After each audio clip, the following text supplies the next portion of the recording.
कुङ्कुमचन्दनलेपितलिङ्गं पङ्कजहारसुशोभितलिङ्गं सञ्चितपापविनाशनलिङ्गं तत्प्रणमामि सदा शिवलिङ्गम् देवगणार्चितसेवितलिङ्गं भावैर्भक्तिभिरेव च लिङ्गं दिनकरकोटिप्रभाकरलिङ्गं तत्प्रणमामि सदा शिवलिङ्गम् अष्टदलोपरिवेष्टितलिङ्गं सर्वसमुद्भवकारणलिङ्गम् अष्टदरिद्रविनाशनलिङ्गं तत्प्रणमामि सदा शिवलिङ्गम् सुरगुरुसुरवरपूजितलिङ्गं सुरवनपुष्पसदार्चितलिङ्गं परात्परं परमात्मकलिङ्गं तत्प्रणमामि सदा शिवलिङ्गम् लिङ्गाष्टकमिदं पुण्यं यः पठेत् शिवसन्निधौ शिवलोकमवाप्नोति शिवेन सह मोदते।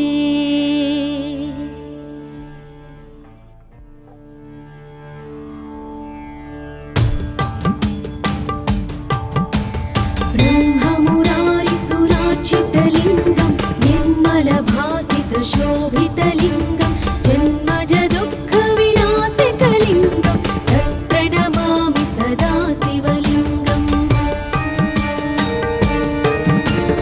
देवमुनिप्रवरार्चितलिङ्गं कामदहनकरुणाकरलिङ्गं रावणदर्पविनाशनलिङ्गं तत्प्रणमामि सदा शिवलिङ्गम्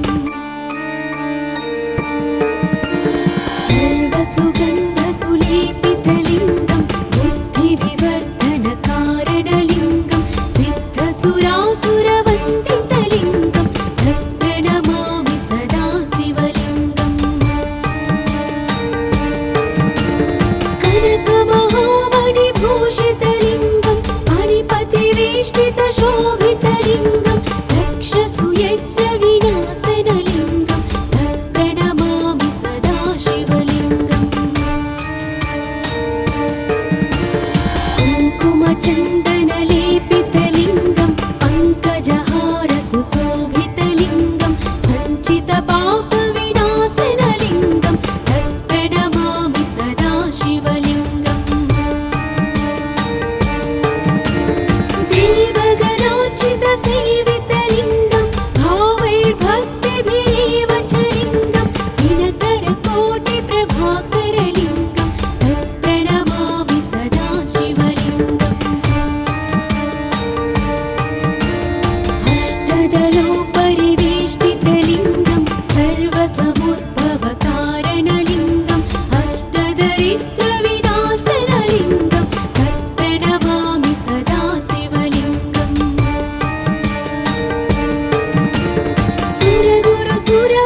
सुरगुरुसुरवरपूजितलिङ्गं सुरवनपुष्पसदार्चितलिङ्गं परात्परं परमात्मकलिङ्गं तत्प्रणमामि सदा शिवलिङ्गम् लिङ्गाष्टकमिदं पुण्यं यः पठेत् शिवसन्निधौ शिवलोकमवाप्नोति शिवेन सह मोदते।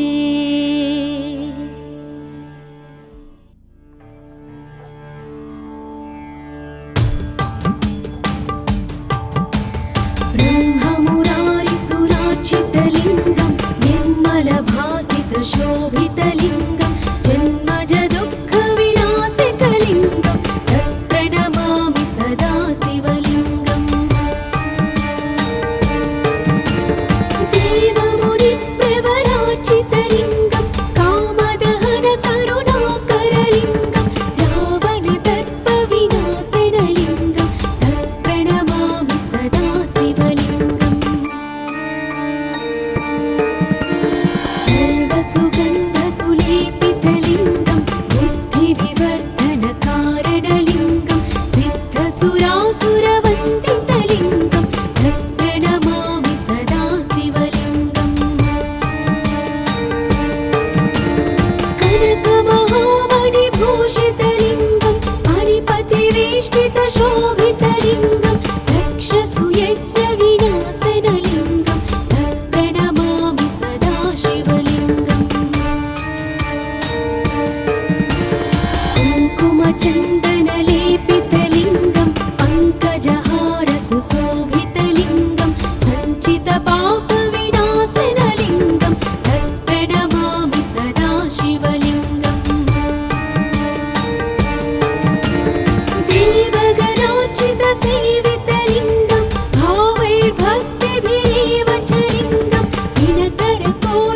प्रभाकरलिङ्गं तत्प्रणमामि सदा शिवलिङ्गम् अष्टदलोपरिवेष्टितलिङ्गं सर्वसमुद्भवकारणलिङ्गम् अष्टदरिद्रविनाशनलिङ्गं तत्प्रणमामि सदा शिवलिङ्गम् सुरगुरुसुरवरपूजितलिङ्गं सुरवनपुष्पसदार्चितलिङ्गं परात्परं परमात्मकलिङ्गं तत्प्रणमामि सदा शिवलिङ्गम् लिङ्गाष्टकमिदं पुण्यं यः पठेत् शिवसन्निधौ शिवलोकमवाप्नोति शिवेन सह मोदते।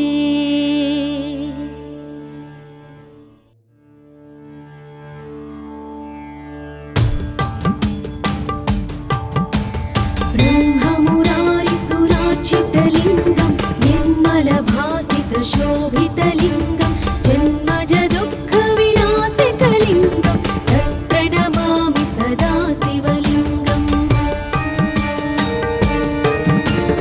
देवमुनिप्रवरार्चितलिङ्गं कामदहनकरुणाकरलिङ्गं रावणदर्पविनाशनलिङ्गं तत्प्रणमामि सदा शिवलिङ्गम्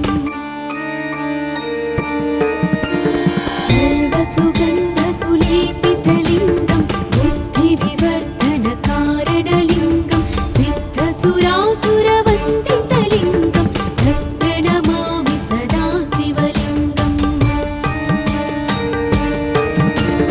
कनकमहामणिभूषितलिङ्गं मणिपतिवेष्टितशोभितलिङ्गं दक्षसुयज्ञविनाशनलिङ्गं तत्प्रणमामि सदा शिवलिङ्गम्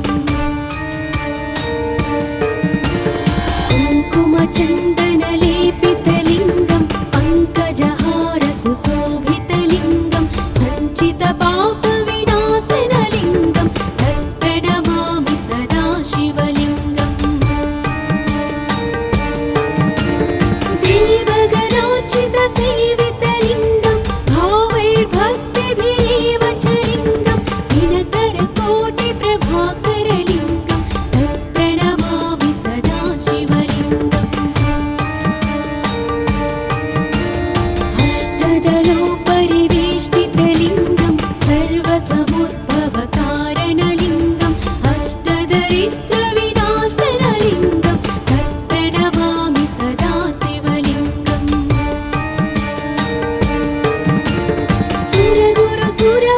सुरगुरुसुरवरपूजितलिङ्गं सुरवनपुष्पसदार्चितलिङ्गं परात्परं परमात्मकलिङ्गं तत्प्रणमामि सदा शिवलिङ्गम् लिङ्गाष्टकमिदं पुण्यं यः पठेत् शिवसन्निधौ शिवलोकमवाप्नोति शिवेन सह मोदते।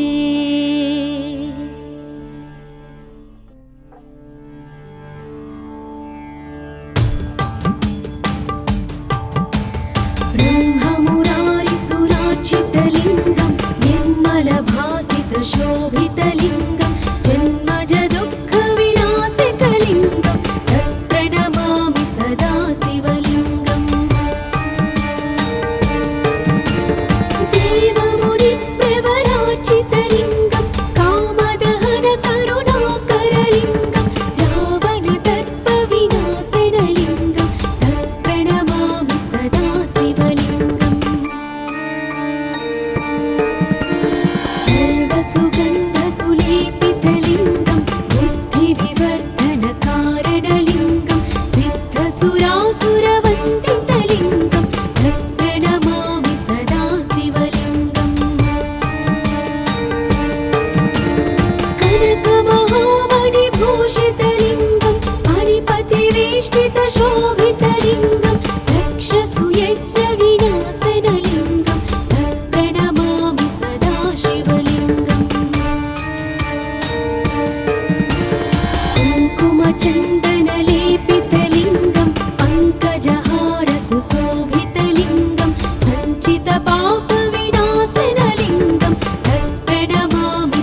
लिङ्गाष्टकमिदं पुण्यं यः पठे शिवसन्निधौ शिवलोकमवाप्नोति शिवेन सह मोदते।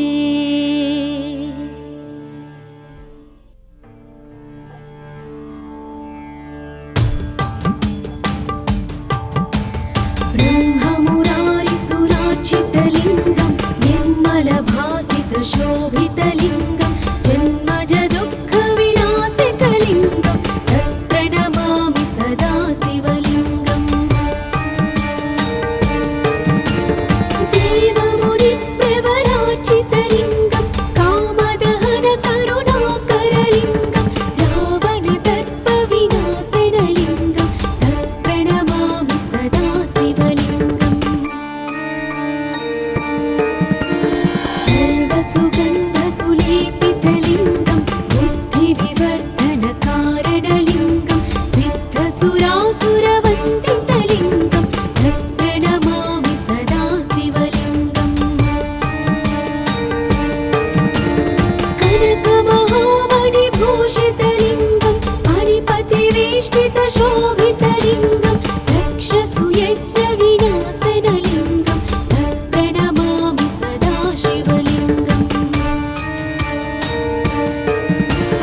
कुङ्कुमचन्दनलेपितलिङ्गं पङ्कजहारसुशोभितलिङ्गं सञ्चितपापविनाशनलिङ्गं तत्प्रणमामि सदा शिवलिङ्गम्। देवगणार्चितसेवितलिङ्गं भावैर्भक्तिभिरेव च लिङ्गं दिनकरकोटिप्रभाकरलिङ्गं तत्प्रणमामि सदा शिवलिङ्गम्।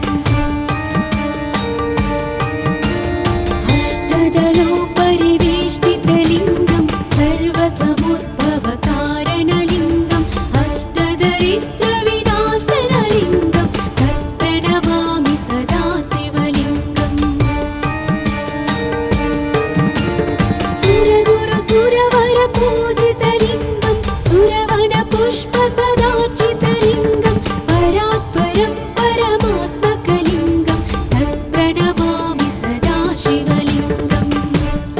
लिङ्गाष्टकमिदं पुण्यं यः पठे शिवसन्निधौ शिवलोकमवाप्नोति शिवेन सह मोदते।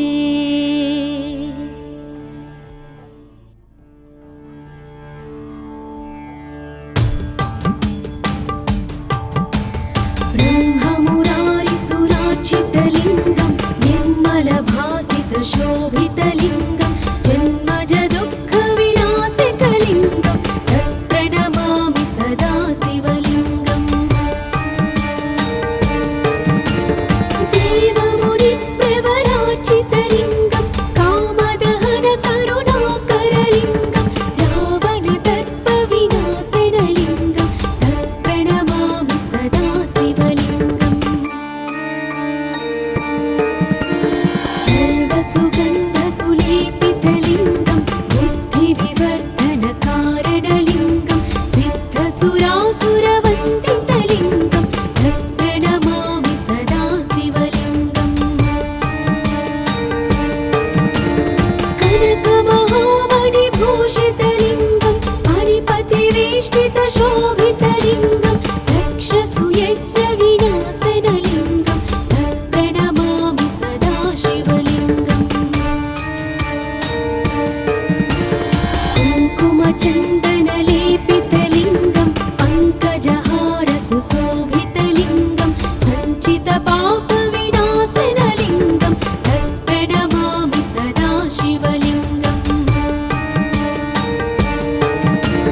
देवगणार्चितसेवितलिङ्गं भावैर्भक्तिभिरेव च लिङ्गं दिनकरकोटिप्रभाकरलिङ्गं तत्प्रणमामि सदा शिवलिङ्गम्। अष्टदलोपरिवेष्टितलिङ्गं सर्वसमुद्भवकारणलिङ्गं अष्टदरिद्रविनाशनलिङ्गं तत्प्रणमामि सदा शिवलिङ्गम्।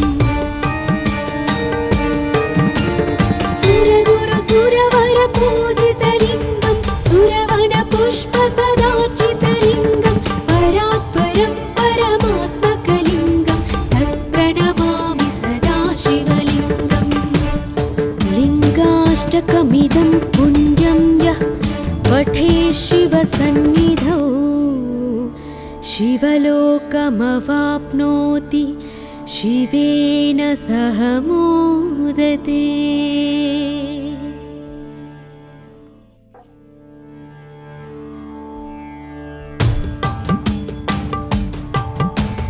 ब्रह्ममुरारिसुरार्चितलिङ्गं निर्मलभासितशोभितलिङ्गं जन्मजदुःखविनाशकलिङ्गं तत्प्रणमामि सदा शिवलिङ्गम्। देवमुनिप्रवरार्चितलिङ्गं कामदहनकरुणाकरलिङ्गं रावणदर्पविनाशनलिङ्गं तत्प्रणमामि सदा शिवलिङ्गम्। सर्वसुगन्धसुलेपितलिङ्गं बुद्धिविवर्धनकारणलिङ्गं सिद्धसुरासुरवन्दितलिङ्गं तत्प्रणमामि सदा शिवलिङ्गम्। कनकमहामणिभूषितलिङ्गं मणिपतिवेष्टितशोभितलिङ्गं दक्षसुयज्ञविनाशनलिङ्गं तत्प्रणमामि सदा शिवलिङ्गम्। कुङ्कुमचन्दनलेपितलिङ्गं पङ्कजहारसुशोभितलिङ्गं सञ्चितपापविनाशनलिङ्गं तत्प्रणमामि सदा शिवलिङ्गम्। देवगणार्चितसेवितलिङ्गं भावैर्भक्तिभिरेव च लिङ्गं दिनकरकोटिप्रभाकरलिङ्गं तत्प्रणमामि सदा शिवलिङ्गम्। अष्टदलोपरिवेष्टितलिङ्गं सर्वसमुद्भवकारणलिङ्गं अष्टदरिद्रविनाशनलिङ्गं तत्प्रणमामि सदा शिवलिङ्गम्। सुरगुरुसुरवरपूजितलिङ्गं सुरवनपुष्पसदार्चितलिङ्गं परात्परं परमात्मकलिङ्गं तत्प्रणमामि सदा शिवलिङ्गम्।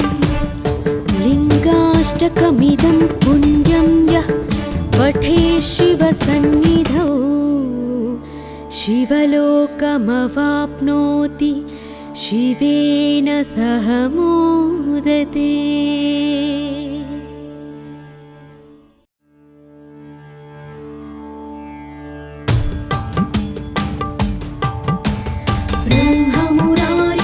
ब्रह्ममुरारिसुरार्चितलिङ्गं निर्मलभासितशोभितलिङ्गं जन्मजदुःखविनाशकलिङ्गं तत्प्रणमामि सदा शिवलिङ्गम्।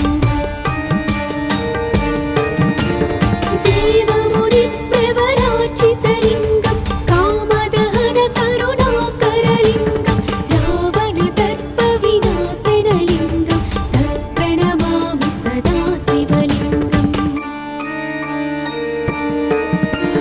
सर्वसुगन्धसुलेपितलिङ्गं बुद्धिविवर्धनकारणलिङ्गं सिद्धसुरासुरवन्दितलिङ्गं तत्प्रणमामि सदा शिवलिङ्गम्।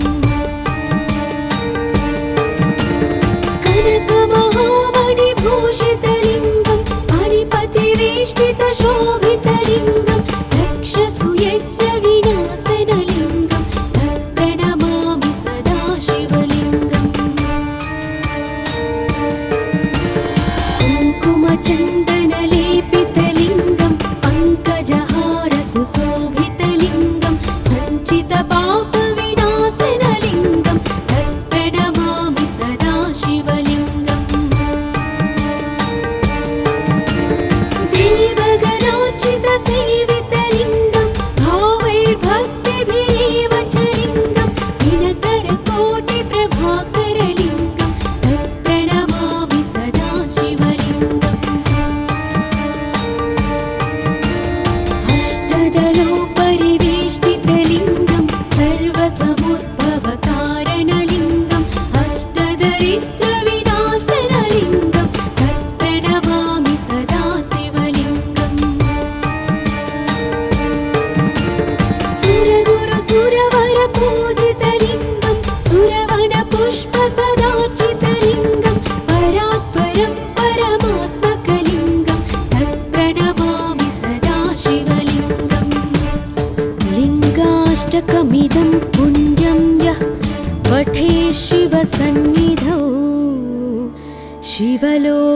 शिवलोकमवाप्नोति शिवेन सह मोदते।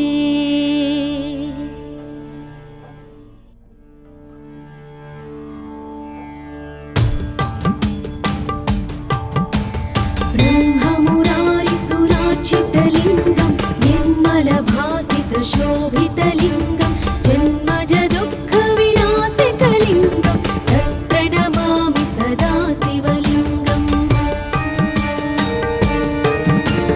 देवमुनिप्रवरार्चितलिङ्गं कामदहनकरुणाकरलिङ्गं रावणदर्पविनाशनलिङ्गं तत्प्रणमामि सदा शिवलिङ्गम्।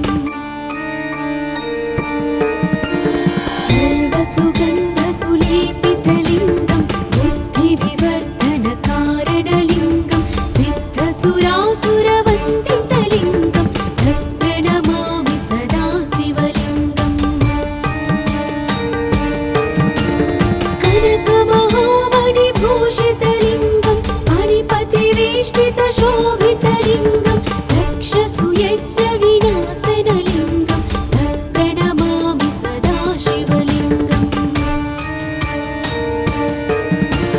कुङ्कुमचन्दनलेपितलिङ्गं पङ्कजहारसुशोभितलिङ्गं सञ्चितपापविनाशनलिङ्गं तत्प्रणमामि सदा शिवलिङ्गम्।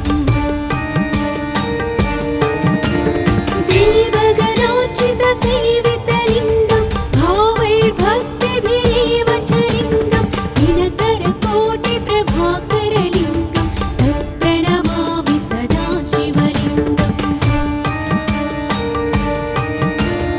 अष्टदलोपरिवेष्टितलिङ्गं सर्वसमुद्भवकारणलिङ्गं अष्टदरिद्रविनाशनलिङ्गं तत्प्रणमामि सदा शिवलिङ्गम्। सुरगुरुसुरवरपूजितलिङ्गं सुरवनपुष्पसदार्चितलिङ्गं परात्परं परमात्मकलिङ्गं तत्प्रणमामि सदा शिवलिङ्गम्। लिङ्गाष्टकमिदं पुण्यं यः पठेत् शिवसन्निधौ शिवलोकमवाप्नोति शिवेन सह मोदते।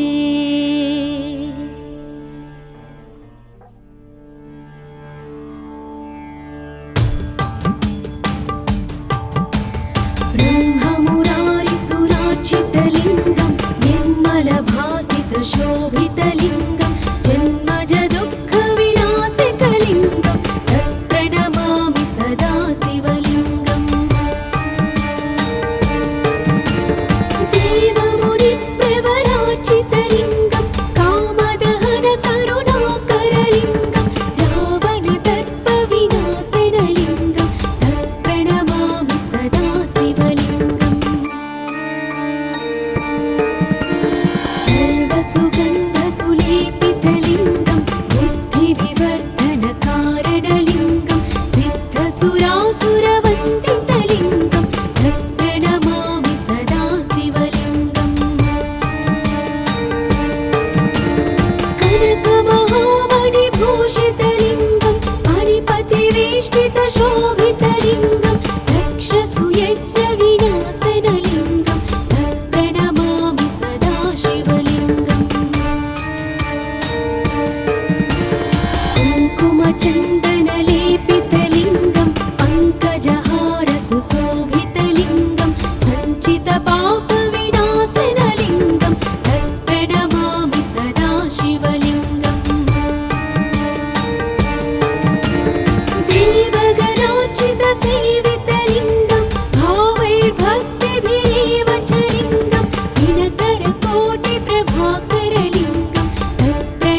पुष्पसदार्चितलिङ्गं परात्परं परमात्मकलिङ्गं तत्प्रणमामि सदा शिवलिङ्गम् लिङ्गाष्टकमिदं पुण्यं यः पठे शिवसन्निधौ शिवलोकमवाप्नोति शिवेन सह मोदते।